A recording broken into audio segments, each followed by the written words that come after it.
Sejak malam aku berhasil melawan genderewo dengan kalung peninggalan Mbah Narti. Aku tak pernah tidur nyenyak lagi. Setiap aku memejamkan mata, bayangan wajah hitam legam dan mata merah membara itu selalu muncul, seolah menunggu saat ku lengah. Tapi ada sesuatu yang berbeda malam ini. Dalam tidurku, aku terdampar di tempat asing. Sebuah pendopo tua beratap kayu hitam, penuh lumut dan dedaunan kering. Kabut menutup pandangan, dan angin berembus pelan, membawa bau melati yang menusuk. Di tengah pendopo, duduk sosok perempuan tua berambut putih panjang. Wajahnya teduh meski tampak lelah, sorot matanya penuh belas kasih. "Sari, akhirnya kau datang," bisiknya. Siapa nenek?" tanyaku. Suaraku gemetar. "Aku, roh Mbah Narti. Dengar baik-baik, Enduk. Genderewo itu tak hanya menginginkan tubuhmu. Dia ingin darahmu untuk memperkuat dirinya jadi penguasa hutan ini." Aku terpaku. Kenapa aku? Apa tak ada cara menghentikannya? Mbah Narti menatapku lama. Air matanya mengalir. "Ada, tapi berat. Kau harus kembali ke tempat perjanjian pertama nenekmu dulu. Di petilasan tua, di ujung hutan bambu. Di sana, bakarlah bunga melati ini," katanya sambil menyerahkan setangkai melati layu. "Bunga ini akan membangunkan roh leluhur kita yang bisa memutus perjanjian terkutuk itu." Tanganku gemetar saat menerima melati itu. Tapi bagaimana aku bisa ke sana? "Aku takut, Mbah. Kau tak sendiri, meski ragaku tak ada. Rohkulah yang akan menjaga langkahmu," jawabnya lirih. Tiba-tiba, suara geraman keras menggema dari balik kabut. Tanah bergetar, dan sesosok tinggi besar muncul. Genderewo, dengan mata merah yang semakin membara. "Dia akan datang. Bangun, Sari, bangun sekarang," teriak Mbah Narti. Aku terlonjak. Tubuhku berkeringat dingin. Napasku memburu. Di tanganku, entah bagaimana, ada setangkai bunga melati, layu sama persis seperti di mimpi. Aku menggenggamnya erat. Di luar rumah, suara angin menderu dan ranting bambu patah satu persatu. Genderewo itu tahu aku sudah dapat petunjuk untuk melawannya. Aku sadar tak ada jalan mundur. Aku harus pergi ke petilasan itu, atau kutukan ini takkan pernah berakhir.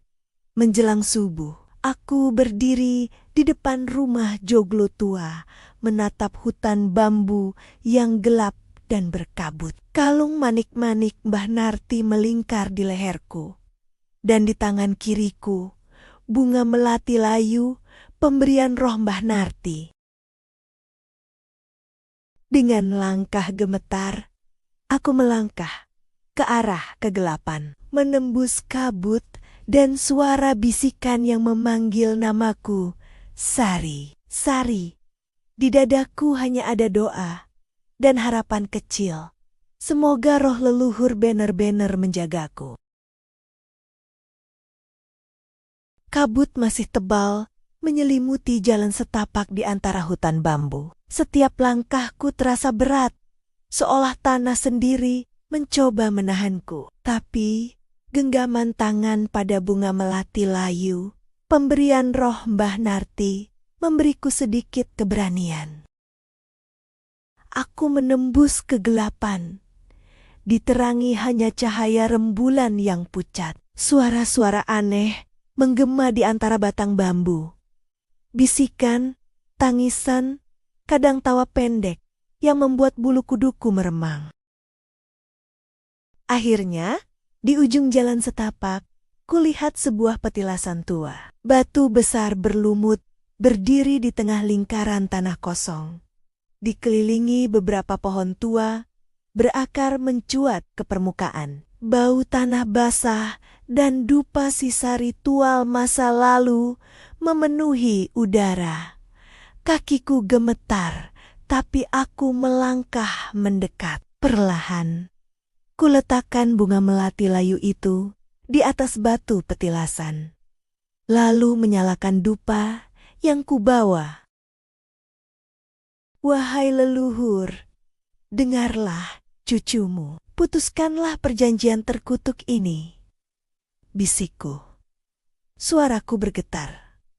Angin berhenti berhembus. Hening, seolah seluruh hutan menahan napas. Tiba-tiba, tanah bergetar halus. Kabut di sekitarku menggumpal, membentuk sosok-sosok samar, wajah-wajah tua yang tak kukenal, tapi terasa dekat di hatiku. Mata mereka kosong, tapi ada rasa sedih yang dalam. Salah satu sosok, seorang perempuan tua berambut panjang, melangkah mendekat. Suaranya terdengar langsung di kepalaku. Sari, darahmu telah dijanjikan, tapi kami, leluhurmu, akan membantumu. Jika kau rela menanggung rasa sakitnya, apa maksudnya? Tanyaku, hampir menangis. Kau harus menjadi jembatan antara dunia kami dan dunia manusia. Kau harus merasakan luka yang sama agar perjanjian itu putus. Ini pilihanmu. Tubuhku gemetar, air mata jatuh, tak terbendung. Tapi aku tahu, kalau aku tak lakukan, genderewo itu akan tetap mengejarku dan mungkin mengejar keturunanku kelak. Aku rela, bisikku dengan suara patah. Seketika, angin kencang berputar di sekitarku. Sosok para leluhur hilang ditelan kabut. Berganti suara geraman keras yang familiar. Kau tak akan pernah lari dariku. Genderewo itu muncul di tepi petilasan. Besar, hitam, berbulu lebat, matanya menyala merah, dan bau busuk semakin menusuk. Tangannya terulur. Cakarnya mengarah ke dadaku. Aku ingin lari, tapi kakiku terkunci di tanah. Tiba-tiba, dadaku terasa seperti disayat ribuan pisau panas. Aku berteriak keras. Rasa sakitnya tak terlukiskan. Tubuhku terhuyung, hampir roboh. Namun di tengah rasa sakit itu, kalung manik-manik Mbah Narti di leherku bersinar terang. Cahaya keemasan menyebar, menerangi kabut pekat. Genderewo itu meraung keras, menutup matanya.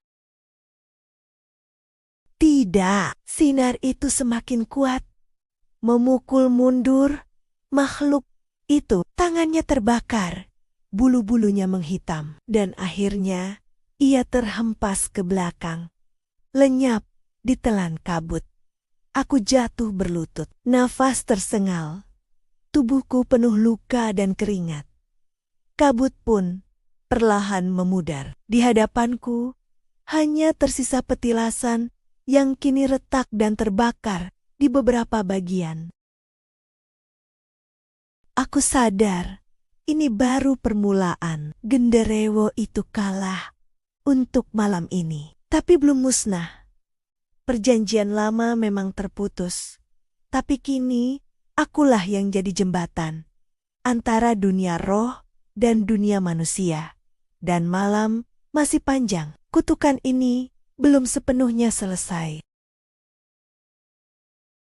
Sejak malam di petilasan itu, aku merasa ada yang berubah dalam diriku. Luka-luka di tubuhku memang perlahan mengering, tapi ada luka lain yang tumbuh lebih dalam. Luka di jiwaku. Setiap malam, aku selalu bermimpi aneh. Dalam mimpi itu, Aku berdiri di tengah hutan bambu, telanjang kaki, dikelilingi kabut tebal. Dari kejauhan, kulihat bayangan genderuwo. Kadang ia mendekat, kadang hanya mengintai sambil menggeram pelan. Yang membuatku takut bukan hanya mimpinya, tapi rasa di dalamnya. Dalam mimpi itu, kadang aku merasakan sesuatu yang aneh. Bagian dari diriku, seolah ingin dia datang, seolah ada yang berbisik di telingaku. Kau milikku, dan kau pun menginginkanku. Aku terbangun dengan keringat dingin membasahi tubuh. Nafasku berat, jantungku berdetak begitu cepat hingga hampir membuatku mual. Siang itu, aku duduk di depan cermin tua di kamarku. Tanganku meraba leher. Tempat kalung manik-manik pemberian Mbah Narti masih tergantung. Kalung itu kini terlihat kusam. Maniknya retak di beberapa tempat. Perlahan, aku menatap wajahku sendiri. Di balik mata lelahku, aku melihat bayangan hitam muncul di cermin. Berdiri di belakangku, tubuh besar, bulu lebat, mata merah menyala. Aku terlonjak, berbalik cepat. Tapi di belakangku tak ada siapa-siapa, hanya kesunyian kamar tua ini. Tanganku gemetar, ku tatap cermin lagi, dan bayangan itu sudah hilang. Tapi dada ini terasa sesak, seolah ada sesuatu yang tumbuh gelap di dalam diriku sendiri. Malamnya, aku mencoba membaca doa dan ayat suci. Suaraku bergetar, lidahku keluh. Setiap kata yang kulafalkan terasa berat, seperti ada yang menahanku untuk melanjutkan. Sari, jangan melawan. Bisikan itu muncul lagi, tepat di telingaku. Hangat, berat, penuh nafsu. Tubuhku bergetar. Aku menggigit bibir, menahan tangis dan rasa takut. Namun ada bagian kecil dari hatiku yang entah kenapa terasa terpanggil. Aku menampar pipiku sendiri, berusaha sadar. Tidak, aku bukan milikmu. Tiba-tiba, lampu kamar padam. Bau busuk tanah basah dan keringat hewan memenuhi ruangan. Dalam kegelapan, kurasakan tangan besar berbulu menyentuh bahuku. Kukunya menggores kulitku. Suara nafasnya berat, panas menembus tengkukku.